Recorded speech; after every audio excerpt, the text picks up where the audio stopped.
आज के इस वीडियो में हम वनस्पति विज्ञान का इम्पोर्टेंट टॉपिक प्लांट किंगडम के बारे में पढ़ेंगे। तो ये इम्पोर्टेंट टॉपिक है और लगभग हर एक परीक्षा में यहाँ से प्रश्न बनता है। तो आज के इस वीडियो में पहले हम अच्छे से इस टॉपिक को पढ़ेंगे और लास्ट में प्रीवियस ईयर क्वेश्चन भी कवर करेंगे। तो चलिए बिना देरी किए हुए वीडियो को शुरू करते हैं। तो चलिए वीडियो की शुरुआत करते हैं। तो जो जीव विज्ञान है इसे दो शाखाओं में बांटा गया है, जंतु विज्ञान और वनस्पति विज्ञान। जंतु विज्ञान को जूलॉजी कहते हैं और वनस्पति विज्ञान को बॉटनी कहते हैं। तो जंतु विज्ञान के जनक किसे कहा जाता है? तो जंतु विज्ञान के जनक हैं अरस्तु और वनस्पति विज्ञान के जनक हैं थियोफ्रेस्टस। नाम याद रखिएगा, जूलॉजी के जनक हैं अरस्तु और बॉटनी के जनक हैं थियोफ्रेस्टस। तो अरस्तु ने अपनी पुस्तक हिस्टोरिया एनिमेलियम में लगभग 500 प्रकार के जंतुओं का वर्णन किया है, इसीलिए इन्हें जंतु विज्ञान का जनक कहा जाता है। और जो थियोफ्रेस्टस हैं इन्होंने अपनी पुस्तक हिस्टोरिया प्लांटेरम में लगभग 500 प्रकार के पौधों का वर्णन किया है, इसीलिए इन्हें वनस्पति विज्ञान का जनक कहा जाता है। तो थियोफ्रेस्टस की पुस्तक का नाम है हिस्टोरिया प्लांटेरम। इसमें इन्होंने 500 प्रकार के पौधों का वर्णन किया है, इसीलिए इन्हें वनस्पति विज्ञान का जनक कहा जाता है। और जो अरस्तु हैं इनकी पुस्तक का नाम है हिस्टोरिया एनिमेलियम। इसमें इन्होंने लगभग 500 प्रकार के जंतुओं का वर्णन किया है, इसीलिए इन्हें जंतु विज्ञान का जनक कहा जाता है। तो जो कैरोलस लिनियस है ना, जिन्हें कार्ल्स लिनियस भी कहा जाता है, इन्होंने एक बुक लिखी जिसका नाम है सिस्टमा नेचरे। तो सिस्टमा नेचरे में इन्होंने क्या किया, सभी जीवधारियों को दो भागों में विभाजित कर दिया। पहला है पादप जगत प्लांट किंगडम, दूसरा भाग है जंतु जगत एनिमल किंगडम। तो एनिमल किंगडम के बारे में पहले ही हमने पढ़ लिया है, जिसमें मैंने आपको पिक्चर की सहायता से बहुत ही ईजी वे से जंतु जगत पढ़ाया था। अगर आपने ये वीडियो नहीं देखी तो बायोलॉजी की प्लेलिस्ट में जाकर ज़रूर देख लेना। तो आज हम पादप जगत के बारे में पढ़ेंगे, प्लांट किंगडम के बारे में पढ़ेंगे। तो सबसे पहले एक ओवरव्यू ले लेते हैं पादप जगत के बारे में। तो जो प्लांट किंगडम है ना, इसे दो भागों में बांटा गया है। इनके बारे में आगे हम डिटेल में पढ़ेंगे, पर पहले आप समझ लीजिए कि जो पादप जगत है प्लांट किंगडम है, इसे दो भागों में बांटा गया है। पहला भाग है अपुष्पोद्भिद, इंग्लिश में कहते हैं क्रिप्टोगेमी, इसे क्रिप्टोगेमस भी कहते हैं, क्रिप्टोगेमी। और दूसरा भाग है पुष्पोद्भिद, इंग्लिश में कहते हैं फैनरोगेमी या फैनरोगेमस। तो नाम से आपको लग रहा होगा पता नहीं क्या है, पर बहुत ही आसान है। पहला नाम क्या है? अपुष्पोद्भिद। इसमें क्या है? अपुष्प। तो ऐसे पौधे जिनमें पुष्प नहीं पाए जाते। तो अपुष्पोद्भिद यानी कि क्रिप्टोगेमी में ऐसे पौधे आते हैं जिनमें ना तो पुष्प पाए जाते हैं और ना ही बीज पाए जाते हैं, यानी कि फ्लावर और सीड दोनों ही इसमें नहीं पाए जाते। और दूसरी जो कैटेगरी है पुष्पोद्भिद, इसमें जो पौधे आते हैं उनमें पुष्प और बीज दोनों पाए जाते हैं। तो पहले पादप जगत को दो भागों में बांटा गया, क्रिप्टोगेमी और फैनरोगेमी। तो जो क्रिप्टोगेमी है इसमें 3 संघ शामिल हैं। पहला है थैलोफाइटा, दूसरा संघ है ब्रायोफाइटा। इनके बारे में आगे हम पढ़ेंगे। पहले आप समझ लीजिए कि जो क्रिप्टोगेमी है इसमें 3 संघ शामिल हैं, यानी कि 3 संघ मिलकर क्रिप्टोगेमी बनाते हैं। क्योंकि इन तीनों संघ के पौधों में बीज और फूल नहीं पाए जाते, इसीलिए इन्हें अपुष्पोद्भिद में रखा गया है। तो थैलोफाइटा, ब्रायोफाइटा और टेरिडोफाइटा, ये तीनों संघ किस में आते हैं? तो क्रिप्टोगेमी में आते हैं। और जो थैलोफाइटा है इसमें क्या क्या शामिल है? तो शैवाल, कवक और लाइकेन, ये थैलोफाइटा में शामिल हैं। उसके बाद है फैनरोगेमी। तो फैनरोगेमी में 2 संघ आते हैं। पहला है नग्नबीजी, जिसे जिम्नोस्पर्म कहते हैं, और दूसरा है आवृतबीजी, जिसे एंजियोस्पर्म कहते हैं। और एंजियोस्पर्म में एक बीजपत्री पौधे और द्विबीजपत्री पौधों को शामिल किया गया है। तो इस प्रकार पूरे पादप जगत को बांटा गया है। अब एक एक करके इनके बारे में हम डिटेल में पढ़ते हैं। तो शुरुआत हम करते हैं इसके पहले भाग से, क्रिप्टोगेमी यानी कि अपुष्पोद्भिद। तो इसमें कौन से पौधे आते हैं? तो ऐसे पादप जिनके अंदर ना ही बीज पाए जाते हैं और ना ही पुष्प पाए जाते हैं, उन्हें अपुष्पोद्भिद यानी कि क्रिप्टोगैमी पादप कहते हैं। तो इन्हें निम्न समूह में बांटा गया है। तो पहले है यानी कि पुष्पोद्भिद में कौन कौन से समूह शामिल हैं? तो 3 समूह शामिल हैं। पहला समूह है थैलोफाइटा। तो यह वनस्पति जगत का सबसे बड़ा समूह है और इस समूह के पौधों में जड़, तना एवं पत्ते आदि में विभक्त नहीं होते, यानी कि जड़, तने और पत्ते इसमें नहीं पाए जाते और इसमें संवहन उत्तक वैस्कुलर टिश्यू नहीं होता। तो संवहन उत्तक क्या होता है, पहले ये देख लेते हैं। तो पादपों में 2 प्रकार के संवहन उत्तक होते हैं। पहला उत्तक है जाइलम और दूसरा है फ्लोएम। तो इनका काम क्या है? तो जाइलम का काम क्या है? तो जाइलम उत्तक जड़ों से जल और घुले हुए खनिज लवणों को पत्तियों तक पहुंचाता है। तो जाइलम क्या करता है? जो जड़ों में पानी होता है और घुले हुए खनिज लवण होते हैं, उनको ये क्या करता है? जड़ों से ऊपर पत्तियों तक पहुंचाता है। और जो फ्लोएम है, इसका काम क्या है? तो फ्लोएम उत्तक पत्तियों में तैयार भोजन को पौधों के सभी भागों तक पहुंचाता है। तो जो भोजन पत्तियों में तैयार होता है, ये ऊपर से लेकर नीचे तक यानी कि पौधों के सभी भागों तक पहुंचाता है। तो जाइलम और फ्लोएम इन दोनों को मिलाकर कहते हैं संवहन उत्तक। तो जो जाइलम है, ये क्या करता है? जड़ों से जल और घुले हुए खनिज लवणों को पत्तियों तक पहुंचाता है और जो फ्लोएम है, ये पत्तियों में तैयार हुए भोजन को पौधों के अन्य भागों तक पहुंचाता है। तो जो थैलोफाइटा समूह है, इसमें जो भी पौधे आते हैं ना, उनमें ना तो बीज पाए जाते हैं, ना पुष्प पाए जाते हैं और ना ही जड़, तने और पत्ते देखने को मिलते हैं और इनमें संवहनी उत्तक का भी अभाव होता है, यानी कि जाइलम और फ्लोएम का भी अभाव होता है। तो जो थैलोफाइटा समूह है, इसके उदाहरण क्या हैं? तो शैवाल, कवक और लाइकेन इसके उदाहरण हैं। तो पहला उदाहरण देखते हैं शैवाल। तो शैवाल के अध्ययन को क्या कहा जाता है? तो शैवाल के अध्ययन को फाइकोलॉजी कहा जाता है और शैवाल में भी संवहन तंत्र अनुपस्थित होता है, यानी कि इसमें भी जाइलम तथा फ्लोएम की अनुपस्थिति होती है, पर इसमें हरित लवक यानी कि क्लोरोफिल पाया जाता है। तो शैवालों की कोशिका भित्ति सेलुलोज से बनी होती है। तो कोशिका वाली वीडियो में मैंने आपको इसके बारे में बताया था कि जो पादप होते हैं, पौधे होते हैं, इनकी जो कोशिका भित्ति होती है, ये सेलुलोज से बनी होती है। तो शैवालों की जो कोशिका भित्ति होती है, ये सेलुलोज से बनी होती है और शैवाल स्वपोषी होते हैं, यानी कि ये अपना भोजन खुद बनाते हैं। क्योंकि ये अपना भोजन प्रकाश संश्लेषण प्रक्रिया द्वारा बनाते हैं, तो ये स्वपोषी होते हैं। तो जो शैवाल है यानी कि एल्गी है, ये जलीय पादप होते हैं तथा ये समुद्री तथा साधारण दोनों प्रकार के जल में पाए जाते हैं। और जो शैवाल होती है, ये स्लोथ बियर यानी कि आलसी भालू पर भी पाई जाती है। तो ये एग्जाम में पूछा गया है कि शैवाल किस जानवर पर पाई जाती है? तो ये आलसी भालू यानी कि स्लोथ बियर पर भी पाई जाती है। ये इतना आलसी है कि इसके शरीर पर शैवाल जम जाती है। तो शैवाल किसके शरीर पर पाई जाती है? आलसी भालू के शरीर पर पाई जाती है। उसके बाद आगे हम देखते हैं कि शैवालों का उपयोग क्या है। तो जो शैवाल है, एल्गी है, ये ऑक्सीजन प्रदान करते हैं और भोजन के रूप में ये प्रोटीन युक्त होते हैं, यानी कि इनमें काफ़ी प्रचुर मात्रा में प्रोटीन पाया जाता है। और सबसे ज़्यादा प्रोटीन युक्त शैवाल कौन सी है? तो क्लोरेला, ये सबसे ज़्यादा प्रोटीन युक्त शैवाल है। तो क्लोरेला नामक शैवाल को अंतरिक्ष यान के केबिन के हौज में उगाकर प्रोटीन युक्त भोजन, जल और ऑक्सीजन प्राप्त हो सकती है। तो जो अंतरिक्ष यात्री होते हैं ना, वो भी क्लोरेला शैवाल का उपयोग करते हैं भोजन के रूप में, क्योंकि इसमें काफ़ी प्रचुर मात्रा में क्या पाया जाता है? प्रोटीन पाया जाता है।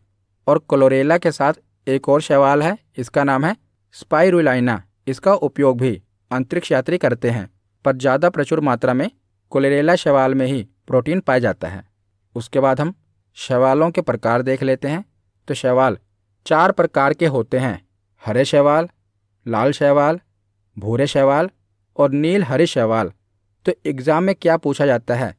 तो एग्ज़ाम में ये पूछा जाता है कि किस पिगमेंट के कारण यानी कि किस रंग वर्णक के कारण हरे शैवाल का रंग हरा होता है या लाल शैवाल का रंग लाल होता है, तो उस पिगमेंट का नाम आपको याद होना चाहिए। तो जो हरे शैवाल हैं इनका रंग वर्णक यानी कि इनमें कौन सा पिगमेंट पाया जाता है जिसके कारण इसका रंग हरा होता है, तो क्लोरोफिल के कारण हरे शैवाल का रंग हरा होता है। उसके बाद है लाल शैवाल। तो लाल शैवाल में कौन सा पिगमेंट पाया जाता है, तो फाइकोइरिथ्रिन के कारण लाल शैवाल का रंग लाल होता है। उसके बाद है भूरा शैवाल। तो भूरे शैवाल का पिगमेंट कौन सा है, फ्यूकोजेनेथिन के कारण ही भूरे शैवाल का रंग भूरा होता है। उसके बाद है नील हरित शैवाल। तो नील हरित शैवाल का रंग किसके कारण नीला और हरा होता है, तो इसका पिगमेंट है फाइकोसाइनिन। इंपॉर्टेंट है, कौन सा पिगमेंट है, फाइकोसाइनिन के कारण ही नील हरित शैवाल का रंग नीला हरा होता है। तो ये 4 प्रकार के शैवाल हैं और इनके 4 पिगमेंट हैं, ये आपको याद होने चाहिए।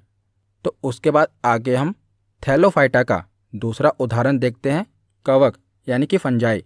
तो कवक के अध्ययन को क्या कहा जाता है, तो कवक की स्टडी को माइकोलॉजी कहा जाता है, शैवाल की स्टडी को फाइकोलॉजी कहा जाता है और कवक की स्टडी को माइकोलॉजी कहा जाता है। तो जो मशरूम होता है ना, वो भी एक कवक है। तो जो कवक है इसमें जो भोजन संचित होता है वो ग्लाइकोजन के रूप में रहता है और इनकी कोशिका भित्ति काइटिन की बनी होती है। तो कवक की कोशिका भित्ति किस चीज़ की बनी होती है, काइटिन की बनी होती है। और सैक्रोमाइसिस नामक कवक डबल रोटी के निर्माण में प्रयोग किया जाता है। उसके बाद आगे हम थैलोफाइटा का तीसरा उदाहरण देखते हैं, लाइकेन। तो लाइकेन यह कवक तथा शैवाल दोनों से मिलकर बनी होती है, यानी जो लाइकेन है ना, यह कवक और शैवाल दोनों से मिलकर बनती है और इसमें कवक तथा शैवालों का संबंध परस्पर सहजीवी जैसा होता है। तो जो कवक है ये जल, खनिज लवण, विटामिन आदि शैवाल को देता है और जो शैवाल है वो प्रकाश संश्लेषण की क्रिया द्वारा कार्बोहाइड्रेट का निर्माण करके कवक को देता है। तो इस प्रकार ये दोनों मिलकर रहते हैं। तो दोनों के मिलकर बनने से यानी कि कवक तथा शैवाल दोनों के मिलने से क्या बनता है, लाइकेन बनता है। तो कवक एवं शैवाल के बीच इस तरह के सहजीवी संबंध को हैलोटिज्म कहा जाता है। तो जो लाइकेन है ये वायु प्रदूषक के संकेतक होते हैं, क्योंकि जहाँ पर वायु प्रदूषण अधिक होता है वहाँ पर लाइकेन नहीं उगते।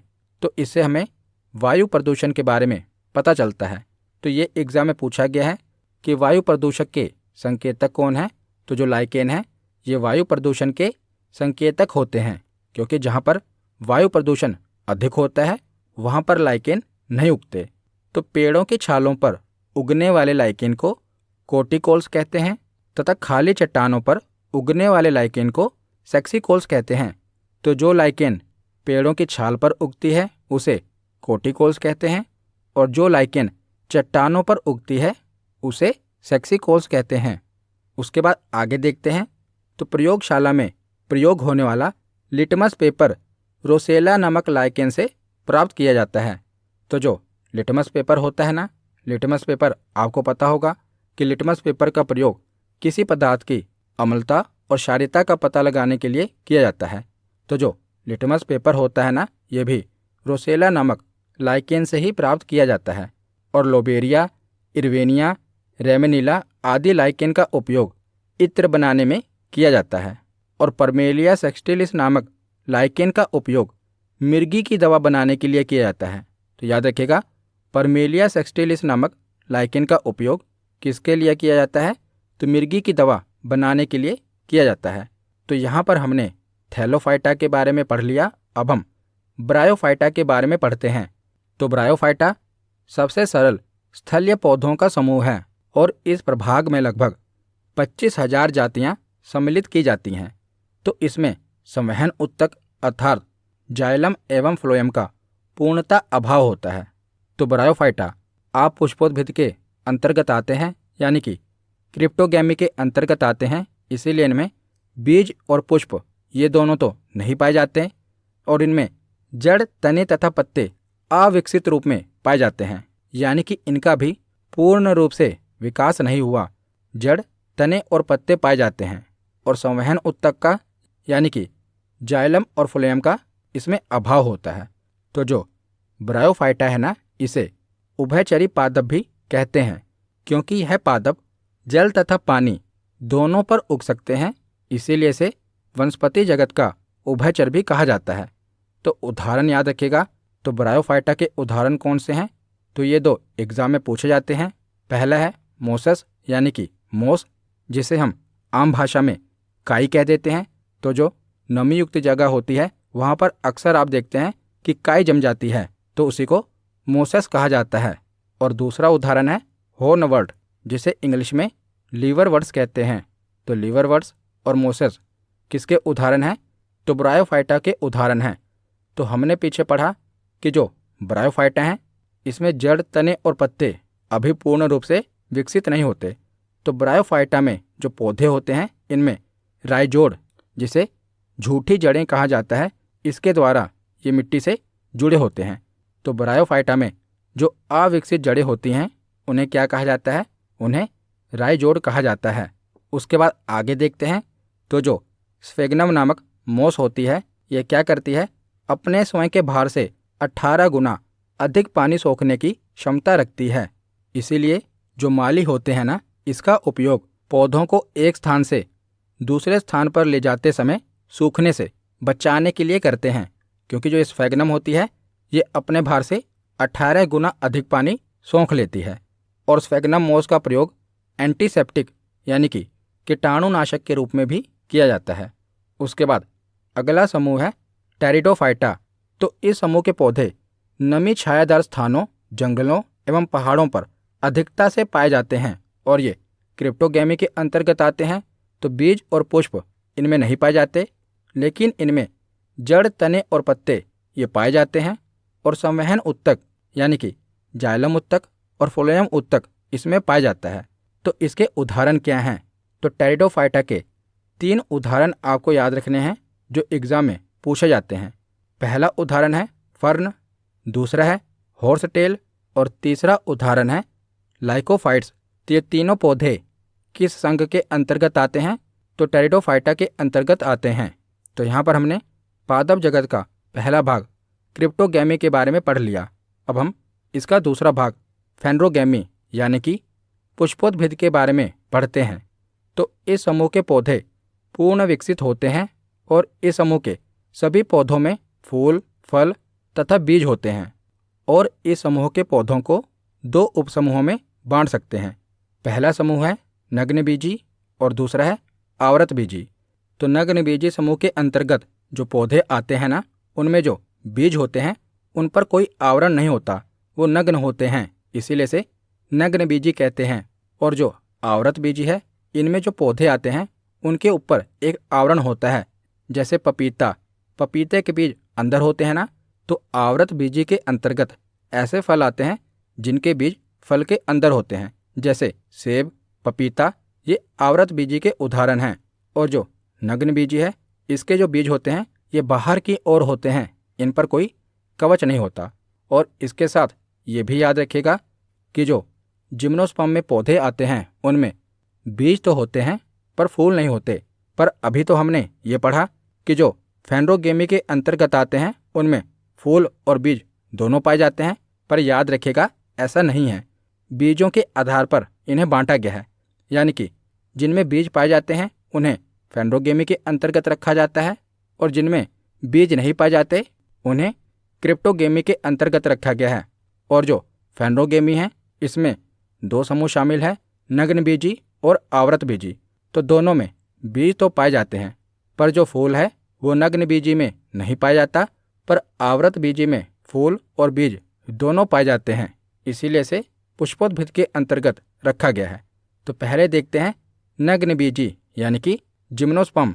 तो इसे नग्नबीजी भी कहते हैं और अनावृतबीजी भी कहते हैं, क्योंकि इनके बीजों के ऊपर कोई आवरण नहीं होता, इसीलिए से अनावृतबीजी या नग्नबीजी कहते हैं।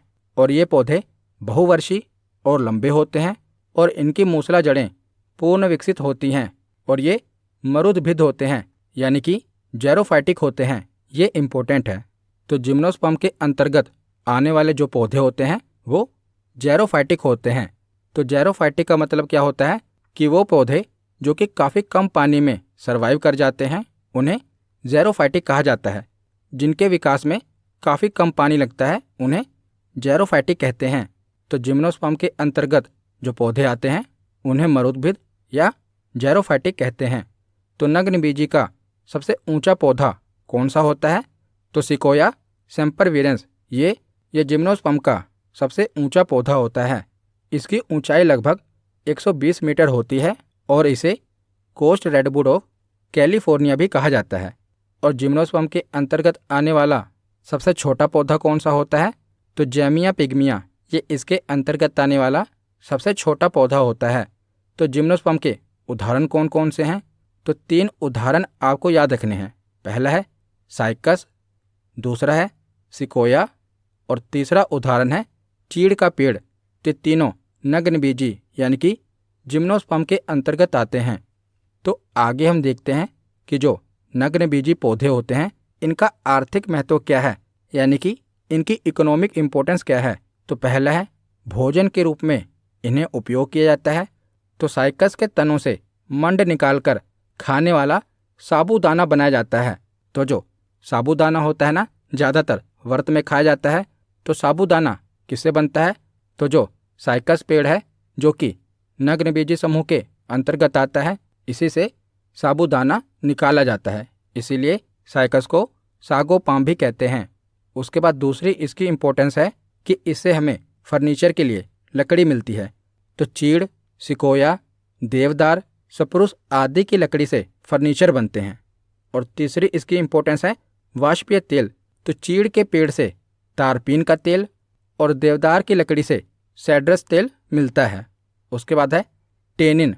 तो टेनिन से क्या मिलता है? तो चमड़ा बनाने तथा स्याही बनाने के काम आता है टेनिन। उसके बाद है रेजिन। तो रेजिन क्या है? तो कुछ शंकु पौधों से रेजिन निकाला जाता है जिसका प्रयोग वार्निश, पॉलिश और पेंट आदि बनाने में होता है। तो ये हमने पढ़ा कि जो जिम्नोस्पर्म के अंतर्गत पौधे आते हैं उनका फ़ायदा क्या है, उनका आर्थिक महत्व क्या है। उसके बाद आगे हम दूसरे समूह आवृतबीजी यानी कि एंजियोस्पर्म के बारे में पढ़ते हैं। तो इस उपसमूह के पौधों में जो बीज होते हैं ये फलों के अंदर होते हैं और इनके पौधों में जड़, पत्ती, फूल, फल एवं बीज सभी पूर्ण रूप से विकसित होते हैं। और इस उपसमूह के पौधों के बीज में बीज पत्र होते हैं और बीज पत्रों की संख्या के आधार पर जो आवृतबीजी होता है इसे 2 वर्गों में विभाजित किया गया है। पहला वर्ग है जिसमें एक बीजपत्री पौधे आते हैं और दूसरा वर्ग है जिसमें द्विबीजपत्री पौधे आते हैं। तो एक बीजपत्री पौधे उन पौधों को कहा जाता है जिनके बीज में केवल एक बीजपत्र होता है और द्विबीजपत्री पौधे उनको कहा जाता है जिनके पौधों के बीजों में 2 पत्र होते हैं। तो इस स्लाइड से आपको एक बीजपत्री पौधे और द्विबीजपत्री पौधों में जो अंतर है ये स्पष्ट हो जाएगा। तो एक बीजपत्री पौधे को इंग्लिश में मोनोकोट्स कहते हैं और द्विबीजपत्री पौधे को इंग्लिश में डाइकोट्स कहते हैं। तो जो एक बीजपत्री पौधा होता है मैंने आपको बताया कि उसके बीज में एक पत्र होता है और जो द्विबीजपत्री पौधा होता है उसके बीज में 2 पत्र होते हैं। तो जब हम जो बीज होता है इसे भूमि में डालते हैं तो पौधा निकलता है। तो जो बीज है वही आगे चलकर पौधा बनता है। तो बीज को भी पोषण यानी कि न्यूट्रिशन की ज़रूरत होती है। तो बीज को पोषण कौन देता है? तो कोटलेडन देता है। तो जिस बीज में एक कोटलेडन होता है उसे एक बीजपत्र वाला पौधा कहते हैं। तो कोटलेडन को ही बीजपत्र कहा जाता है और जिस बीज में 2 कोटलेडन होते हैं उसे द्विबीजपत्री वाला पौधा कहा जाता है। और जो एक बीजपत्री वाले पौधे होते हैं इनकी जो जड़ें होती हैं वो फाइबर तंतु की होती हैं और आप देख रहे हैं अलग अलग शाखाओं में ये बटी होती हैं। और जो डाइकोट्स यानी कि द्विबीजपत्री वाले पौधे होते हैं इनकी जो जड़ें होती हैं वो मूसला जड़ें होती हैं जैसा आप देख रहे हैं। और जो एक बीजपत्री वाले पौधे होते हैं इसमें जो संवहन उत्तक होता है यानी कि जाइलम और फ्लोएम की प्रक्रिया होती है। तो आप देख रहे हैं जो एक बीजपत्री वाले पौधे हैं इनमें जो डक्ट यानी कि जो नलिकाएं हैं वो स्कैटर्ड हैं जहाँ से जाइलम और फ्लोएम की प्रक्रिया होगी। परंतु द्विबीजपत्री वाले पौधों में ये जो उत्तक हैं ये रिंग्ड हैं। आप देख रहे हैं गोल गोल रिंग की तरह इसमें ये संवहन उत्तक पाए जाते हैं और इनके पत्तों में भी फर्क होता है। जो एक बीजपत्री वाले पौधे होते हैं उनके जो आप पत्ते देखेंगे वो एक प्रकार से नोकीले होते हैं, लेकिन जो द्विबीजपत्री वाले पौधे होते हैं उसका एक ही पत्ता कई शाखाओं में बटा होता है, जैसा कि आप देख रहे हैं। और जो एक बीजपत्री वाले पौधे होते हैं इनमें जो फूल उगते हैं वो 3 के मल्टीपल होते हैं, यानी कि जो फूल की पंखुड़ियाँ होती हैं ना वो 3 के मल्टीपल होती हैं, या तो 3 होंगी नहीं तो 6, 9, यानी कि 3 की मल्टीपल होंगी। परंतु जो द्विबीजपत्री वाले पौधे होते हैं इनमें जो फूल उगते हैं उनकी जो पंखुड़ियाँ होती हैं वो 4 या 5 की मल्टीपल होती हैं। तो आगे अब हम एक बीजपत्री पौधे और द्विबीजपत्री पौधे के जो उदाहरण होते हैं जो कि एग्जाम में पूछे जाते हैं मैंने वही कवर किए हैं। वैसे तो इसके बहुत सारे उदाहरण हैं, परंतु जो एग्ज़ाम में ज़्यादातर रिपीट होते हैं मैंने उन्हें कवर किया है। तो पहले देखते हैं एक बीजपत्री पौधों के उदाहरण। तो गेहूँ, मक्का, चावल, ज्वार, यानी कि जो अनाज है ना ये एक बीजपत्री पौधों में आता है। जैसे गेहूँ तो कई बार पूछा गया है कि गेहूँ किसके अंतर्गत आता है, तो ये एक बीजपत्री पौधों के अंतर्गत आता है।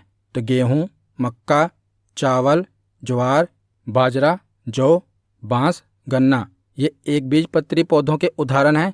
और इसी के साथ ये भी याद रखेगा कि लहसुन, प्याज और सुपारी ये भी एक बीजपत्री पौधों के उदाहरण हैं। उसके बाद देखते हैं द्विबीजपत्री पौधों के उदाहरण। तो पहले है सरसों और सूरजमुखी।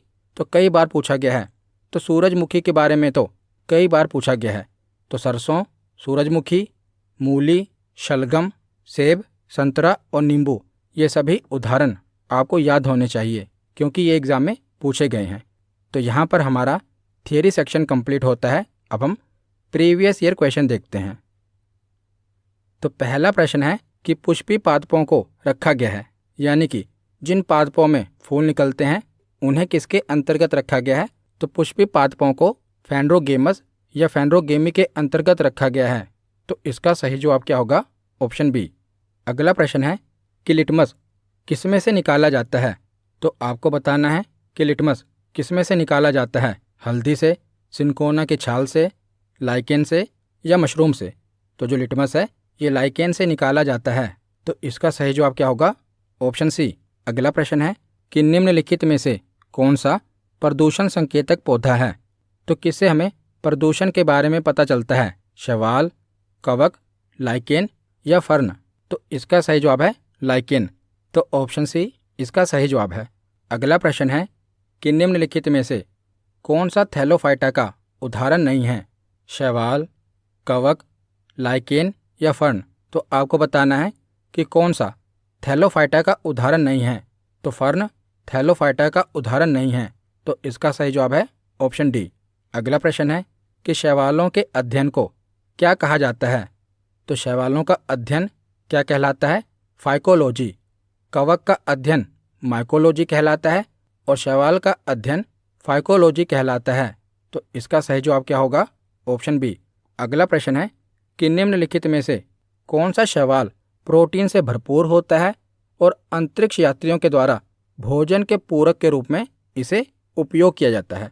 तो ऑप्शन ए है स्पाइरुलाइना, ऑप्शन बी है स्पायरोगोरा, सी है क्लोरेला और ऑप्शन डी है फ्यूनेरिया। तो मैंने आपको बताया था कि जो क्लोरेला शैवाल है इसमें जो प्रोटीन है ये प्रचुर मात्रा में पाया जाता है, लेकिन जो अंतरिक्ष यात्री हैं ये क्लोरेला और स्पाइरुलाइना शैवाल का उपयोग करते हैं। तो इसका सही जवाब होगा ऑप्शन थर्ड, यानी कि ए और सी। तो अगला प्रश्न है कि लाइकेन के बीच सहजीवी संबंध होता है। तो जो लाइकेन है ये किससे मिलकर बना है? शैवाल और बैक्टीरिया से, शैवाल और कवक से। तो इसका सही जवाब क्या है कि शैवाल और कवक से मिलकर लाइकेन बनता है। तो इसका सही जवाब है ऑप्शन बी। अगला प्रश्न है कि पौधों में फ्लोएम का कार्य क्या होता है। तो जो फ्लोएम उत्तक है इसका पौधों में क्या कार्य है? तो ये क्या करता है? पत्तियों से पौधे के अन्य भागों में भोजन का परिवहन करता है। तो इसका सही जवाब क्या होगा? Option A. जो जाइलम उत्तक है वो क्या करता है? जड़ों से जो पानी है वो पौधों के पत्तों तक पहुंचाता है, पर जो फ्लोएम उत्तक है ये क्या करता है कि पत्तियों से जो भोजन है ये पौधों के अन्य भागों तक पहुंचाता है। तो अगला प्रश्न है कि निम्नलिखित में से किस समूह को पादप जगत का उभयचर कहा जाता है? तो ब्रायोफाइटा को, थैलोफाइटा, टेरिडोफाइटा या जिम्नोस्पर्म किसे पादप जगत का उभयचर कहा जाता है? तो पादप जगत का उभयचर ब्रायोफाइटा समूह को कहा जाता है। तो इसका सही जवाब क्या होगा? Option A. अगला प्रश्न है कि साइकस निम्नलिखित में से किस संघ का उदाहरण है? तो आपको बताना है कि साइकस किस संघ का उदाहरण है। तो इसका सही जवाब होगा जिम्नोस्पर्म, यानी कि नग्नबीजी समूह का उदाहरण है, ऑप्शन सी। अगला प्रश्न है कि डैश एक बीजी पत्री पौधा है। तो आपको बताना है कि एक बीजी पत्री पौधा कौन सा है? गाजर, डेजी, लहसुन या गुलाब? तो इसका सही जवाब होगा लहसुन, ऑप्शन सी।